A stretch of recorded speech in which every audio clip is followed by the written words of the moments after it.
Hello students, now we are moving our next part of chemical kinetic, that is also very important. It is factor affecting rate of reaction. So first of all I am writing here the factors which affect the rate of reaction. First factor is nature of reactant and product. Second factor, it is concentration, and in concentration we will also discuss about the pressure and volume. Next, factor number third, it is temperature. Factor number fourth, it is catalyst. These are most important factors which will be studied in deep, but the rest factors are: fifth, UV light, ultraviolet light. Sixth is pH for acidic or basic medium. Last is electrical and magnetic factor in case of polar species. ये आपके सामने total 7 factor लिखे हुए हैं. First factor है nature of reactant and product. Second factor है concentration along with pressure and volume. Third factor is temperature. Fourth is catalyst. Fifth is UV light. Six is pH. Seven is electrical and magnetic factor. Now look here, if a species is polar, meaning is that if in a species dipole is going to be generated, so in this case due to the generation of dipole, meaning is that partially positive and partially negative charges, the electrical and magnetic properties will also generate. So the electrical and magnetic factor is also affect the rate of reaction. Suppose the reaction is going to be occur in acidic or basic medium, then the factor will be pH. And suppose we are talking about free radical reaction in which the cleavage of bond is occur by the help of ultraviolet light, so these factor also affect the rate of reaction. And in broad form we will study about these 4 factor. So video को pause करो, फटाफट इसको note करो. So now we are going to be start our first factor, that is nature of reactant or product. सबसे first start करने जा रहा हूं nature of reactant and product. So give the first heading nature of reactant and product.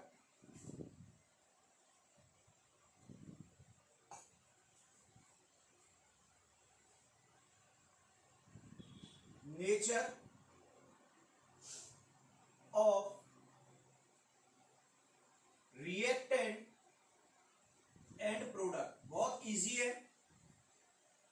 इसके अंदर first के अंदर जो ए पॉइंट है वो है आपका फिजिकल स्टेट.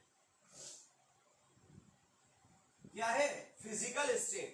तो देखो, सपोज करो मैं आपसे बोलूं एक गैस है, एक लिक्विड है और एक सॉलिड है, और आपसे पूछा जाए तीनों में रेट ऑफ रिएक्शन का ऑर्डर सबसे ज्यादा किस में होगा. मैं ये पूछ रहा हूं कि जो गैस है, जो लिक्विड है, वो सॉलिड है, इन तीनों में से रेट ऑफ रिएक्शन मैक्सिमम किसकी होगी बेटा? तो एक पॉइंट देखना, जो गैसियस पार्टिकल है उनमें इंटरमॉलिक्यूलर फोर्स ऑफ अट्रैक्शन जो होता है वो मिनिमम होता है, और जो सॉलिड है उनमें इंटरमॉलिक्यूलर फोर्स ऑफ अट्रैक्शन क्या होता है, मैक्सिमम होता है। अगर intermolecular force of attraction minimum है, मैंने क्या बोला, अगर इंटरमॉलिक्यूलर फोर्स ऑफ अट्रैक्शन क्या है, मिनिमम है, तो पार्टिकल्स क्या होंगे, लूजली बाइंड होंगे। भाई ये मिनिमम है तो पार्टिकल क्या होंगे, लूजली बाइंड होंगे। यहां पर पार्टिकल क्या होंगे, कॉम्पैक्टली बाइंड होंगे। अगर पार्टिकल कॉम्पैक्टली बाइंड है तो वो इजीली मूव नहीं कर पाएंगे, मतलब काइनेटिक एनर्जी क्या हो जाएगी, मिनिमम। और अगर इजीली मूव नहीं कर पा रहे तो उनकी रेट ऑफ रिएक्शन क्या होगी, मिनिमम। जबकि यहाँ पर लूजली बाइंड है तो इजीली मूव कर पाएंगे, तो यहाँ रेट ऑफ रिएक्शन क्या होगी, मैक्सिमम। पॉइंट सुन लेना कि गैस के लिए जो रेट ऑफ रिएक्शन होती है वो मैक्सिमम होती है, और सॉलिड के लिए क्या होती है, सॉरी, गैस के लिए क्या होगी, मैक्सिमम, सॉलिड के लिए मिनिमम, और लिक्विड के लिए क्या होगी, मॉडरेट, मतलब मीडियम। नेक्स्ट, अब सपोज करो मैं आपसे पूछूं रेट ऑफ रिएक्शन कैलकुलेट करनी है या कंपेयर करनी है, किसके लिए, एक सिस्टम आपका होमोजीनियस है और एक सिस्टम क्या है आपका, हेट्रोजीनियस। तो ये देखो, अगर सिस्टम होमोजीनियस है मतलब all particles are similar, here all particles are similar. On the other hand, in second case the particles are not similar, all are not similar. So it is simple, if the all particles are similar then the rate of reaction will be higher in case of heterogeneous system. तो यहाँ पर मैंने दो part लिखे, एक है rate of reaction gas liquid solid के लिए, और एक है किसके लिए, होमोजीनस और हेट्रोजीनस के लिए। एक पॉइंट मार्क कर रहा हूं, ट्रिपल स्टार, अगर आपका homogeneous gaseous system, homogeneous gaseous system है, दोबारा सुन लेना, अगर सिस्टम आपका होमोजीनियस गैसियस है, H का मतलब होमोजीनियस, G का मतलब क्या, गैसियस, तो इस कंडीशन के अंदर जो रेट ऑफ रिएक्शन होगी ना वो मैक्सिमम होगी। क्या होगी, मैक्सिमम। जैसे मैं यहां लिख दूं, फर्स्ट ऑप्शन है homogeneous gaseous system, second homogeneous liquid system, third homogeneous solid system, fourth heterogeneous gaseous system. ये 4 एग्जांपल हैं। और आपसे पूछूं मैं रेट मैक्सिमम किसमें होगी, तो सिंपल आंसर है किसके अंदर होगी, गैसियस के अंदर। क्यों, गैस की रेट ऑफ रिएक्शन क्या होती है, मैक्सिमम। तो ये फर्स्ट पॉइंट है आपका कौन सा, फिजिकल स्टेट। तो अब हम सेकंड पॉइंट पर आ रहे हैं, इसी का बी पॉइंट है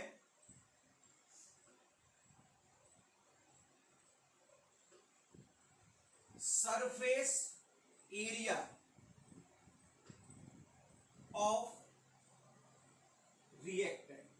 रिएक्टेंट के सरफेस एरिया का क्या इंपैक्ट पड़ने वाला है रेट ऑफ रिएक्शन पर। तो सपोज करो आपके पास एक टेबलेट है डिस्प्रिन की और आपने उसे डिसॉल्व किया वाटर के अंदर, ये तो कंडीशन नंबर फर्स्ट है।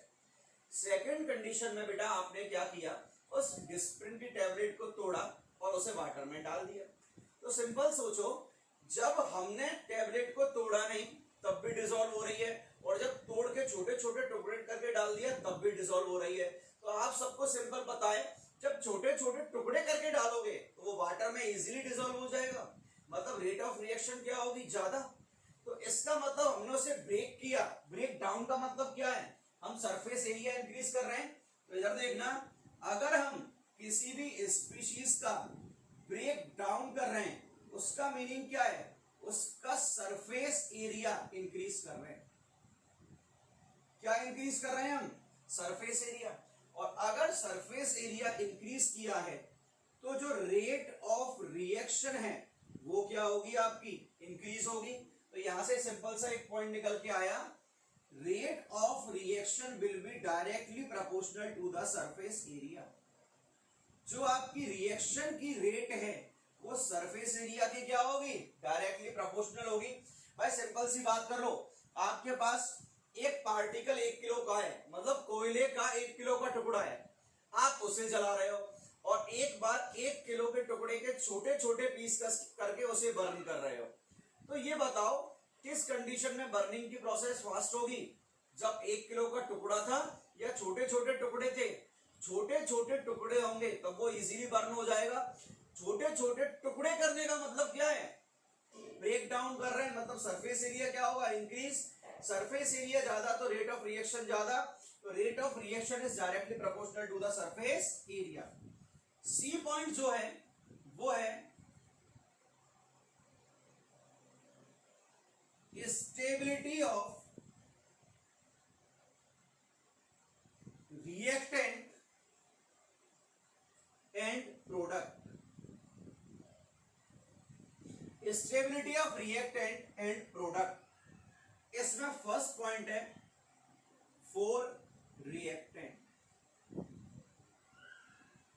सिंपल एक पॉइंट सोचो, अगर आपका रिएक्टेंट है वो स्टेबल है, क्या है फर्स्ट कंडीशन में स्टेबल, और सेकंड कंडीशन में क्या है अनस्टेबल। अगर रिएक्टेंट आपका स्टेबल है तो वो इजीली ब्रेक डाउन नहीं होगा, इजीली ब्रेक डाउन नहीं होगा, और अगर इजीली ब्रेक डाउन नहीं हुआ तो उसकी रेट ऑफ रिएक्शन क्या हो जाएगी, लो। रेट ऑफ रिएक्शन क्या हो जाएगी, लो। दोबारा सुन लेना, अगर रिएक्टेंट आपका स्टेबल है तो वो इजीली ब्रेक डाउन नहीं होगा, और अगर इजीली ब्रेक डाउन नहीं होगा तो उसकी रेट ऑफ रिएक्शन क्या हो जाएगी, लो।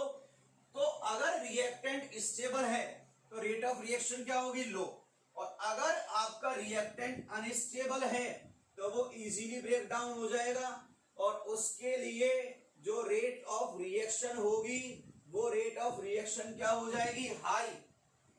अगर स्टेबल है तो रेट ऑफ रिएक्शन लो, अगर अनस्टेबल है तो रेट ऑफ रिएक्शन क्या हो जाएगी यहां पर आपकी, हाई। अब इधर देखो, यही अगर केस मैं लगाऊं किसके लिए, प्रोडक्ट के लिए, और प्रोडक्ट के लिए केस है, पहला केस है जो प्रोडक्ट है स्टेबल है।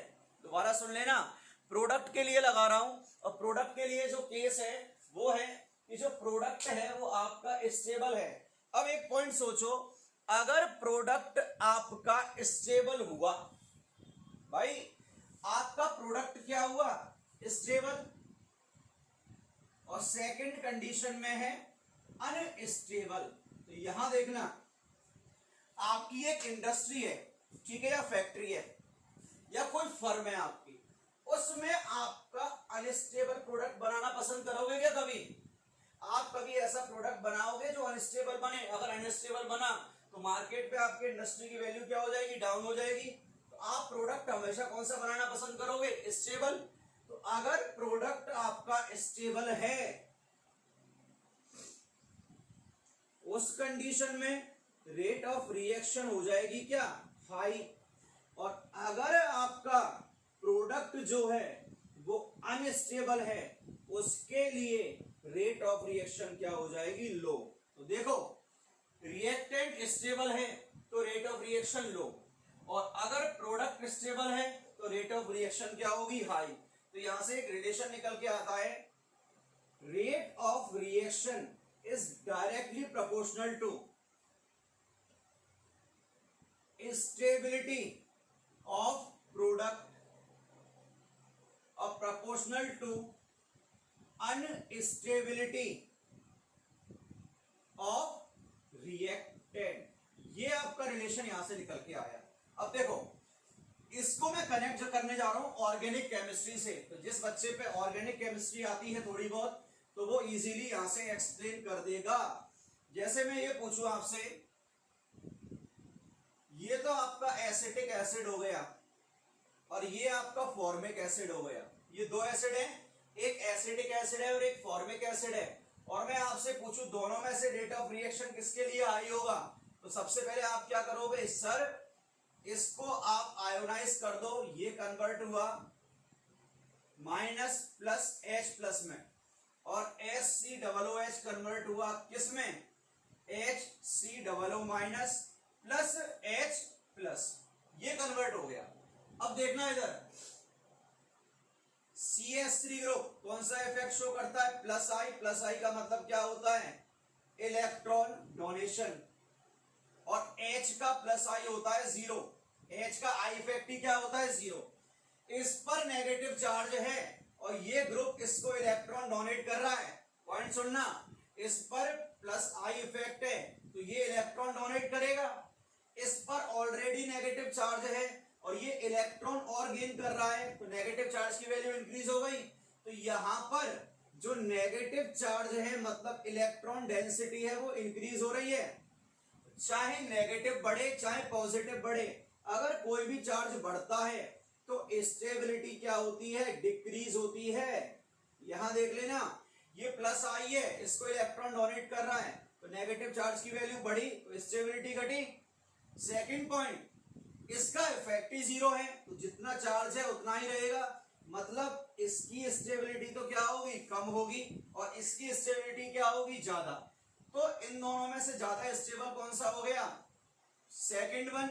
अगर ये मोर स्टेबल है तो इसकी रेट ऑफ रिएक्शन भी क्या होगी, हाई होगी, रेट ऑफ रिएक्शन क्या हो गई इसकी, हाई, और इसकी ROR क्या हो गई, लो। तो ये पॉइंट समझना आराम से कि आपकी स्टेबिलिटी का क्या इफेक्ट पड़ता है। अगर प्रोडक्ट स्टेबल है तो ज्यादा बनेगा आपका, product stable, rate of reaction high, stability low तो रेट ऑफ रिएक्शन भी क्या हो जाएगी, लो। तो ये बात की हमने अपने नेक्स्ट फैक्टर की, जो था आपका केमिकल नेचर। केमिकल नेचर के बाद यहां पर हम एक बहुत इंपॉर्टेंट पॉइंट डिस्कस करने जा रहे हैं, समझना। सीक्वेंस वाइज ही चल रहा है, परेशान मत होना।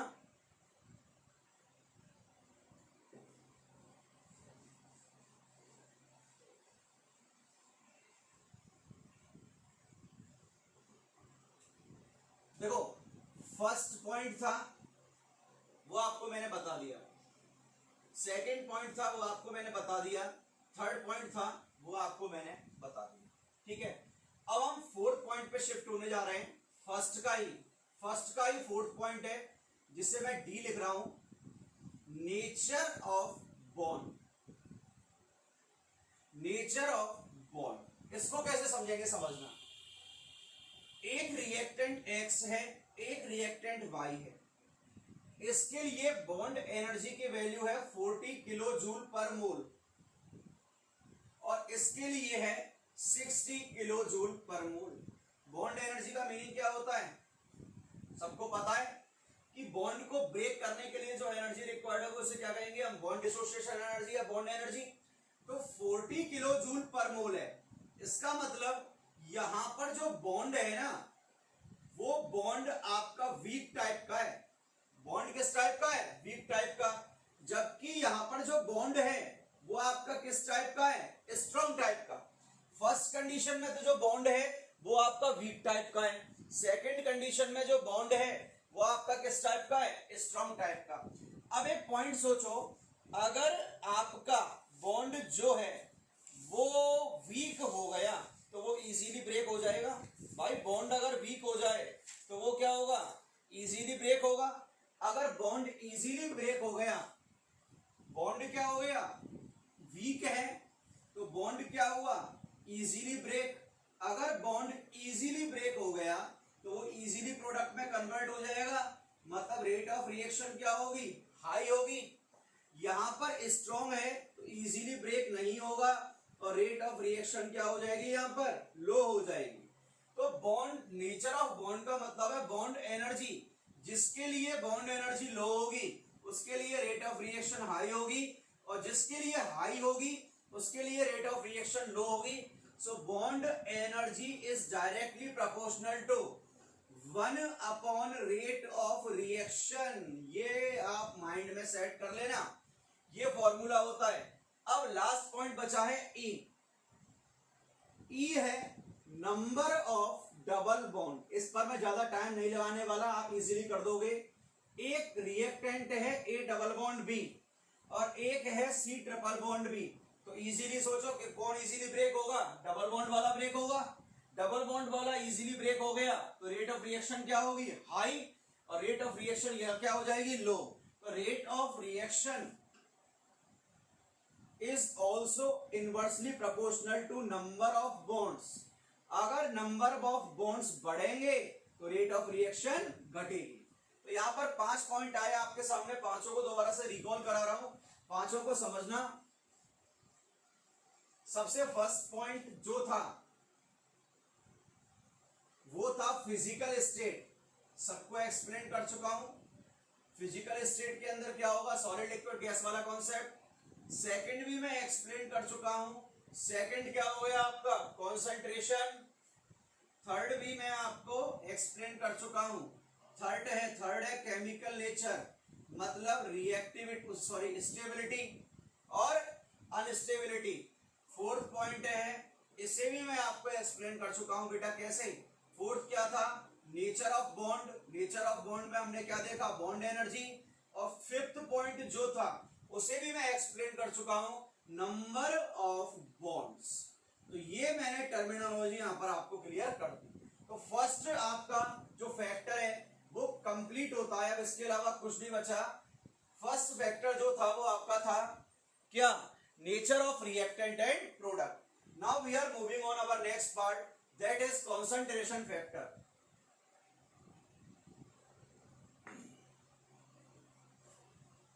Second factor is concentration. अब पॉइंट सुनना, पूरा की पूरा 80% चैप्टर इसी कॉन्सेप्ट पे डिपेंडेंट है कंसंट्रेशन पर। तो देखो, अगर मैं कंसंट्रेशन पूछूं तो क्या होता है, मोल पर litre. So from here we can say C is inversely proportional to the 1/V। It is clear. if concentration is going to be increased then the volume will also decrease.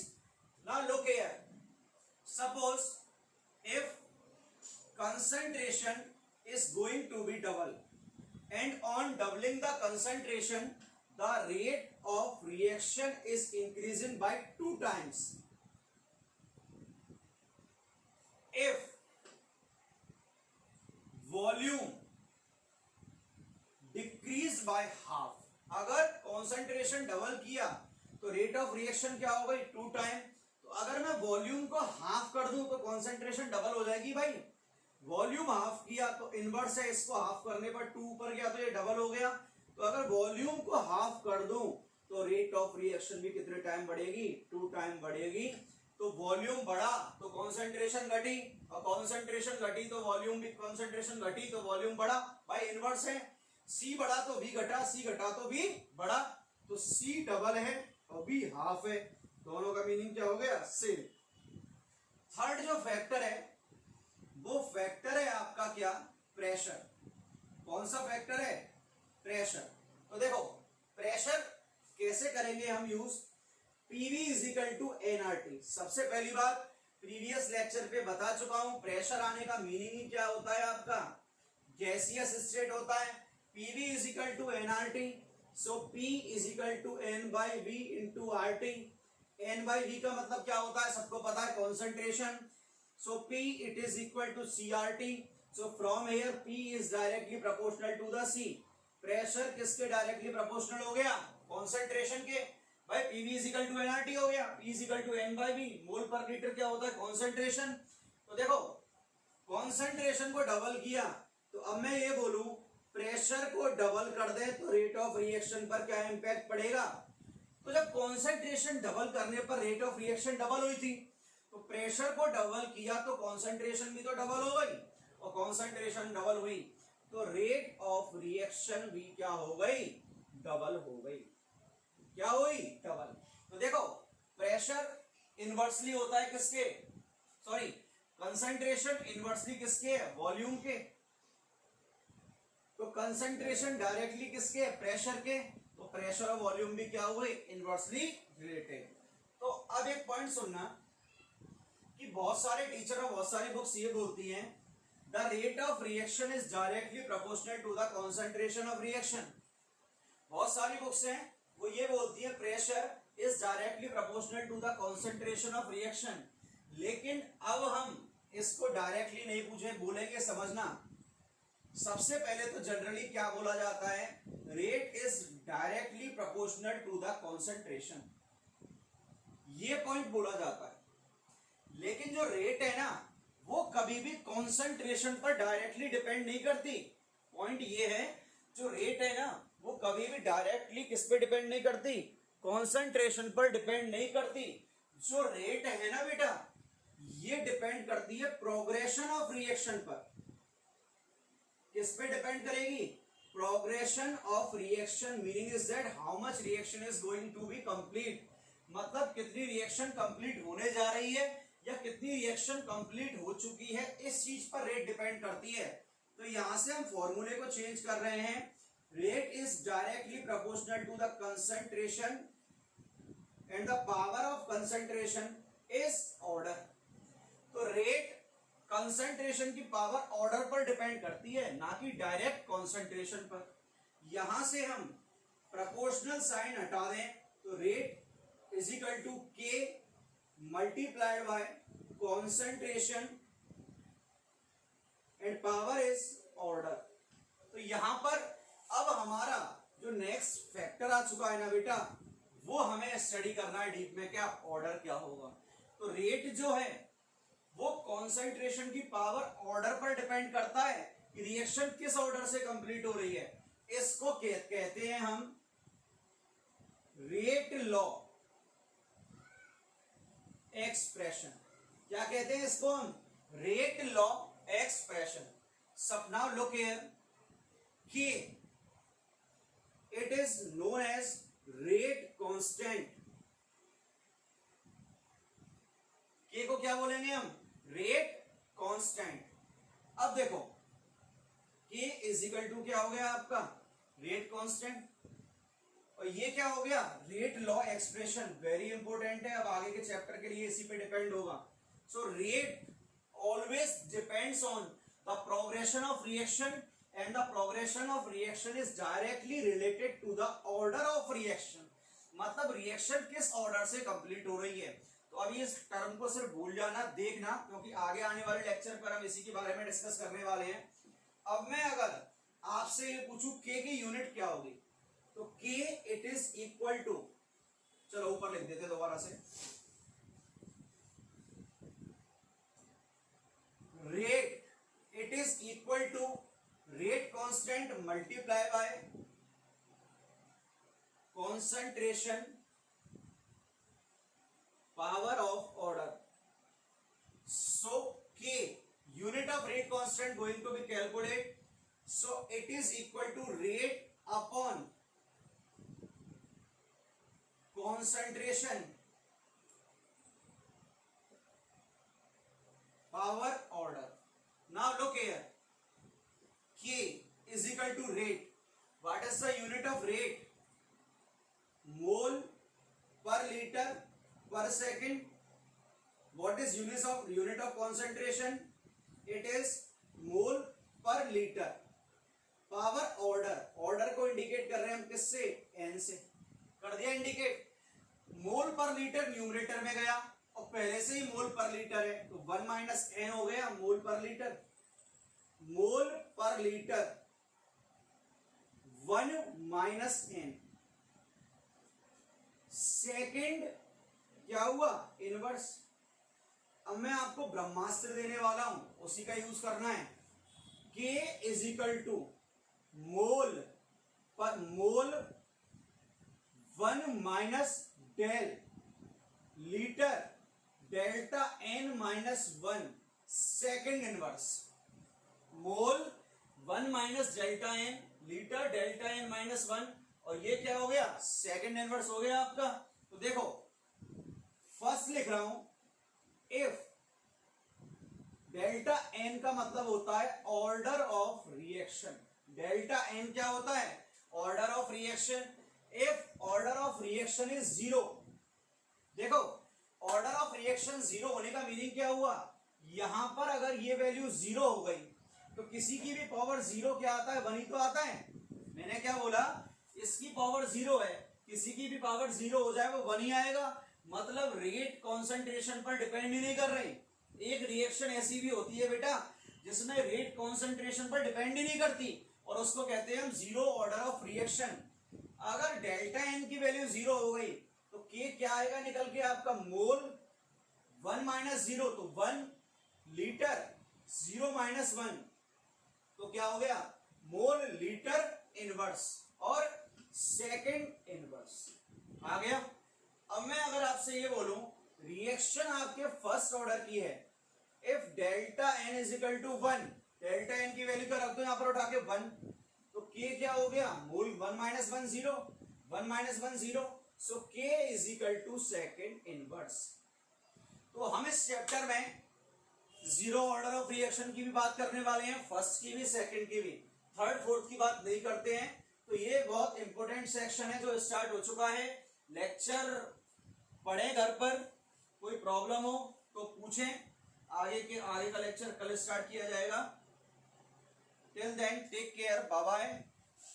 पढ़ते रहें बेटा, पढ़ाई से ही भला होगा, ऐसा नहीं है कि पढ़ोगे नहीं तो कुछ हो जाएगा। So take care.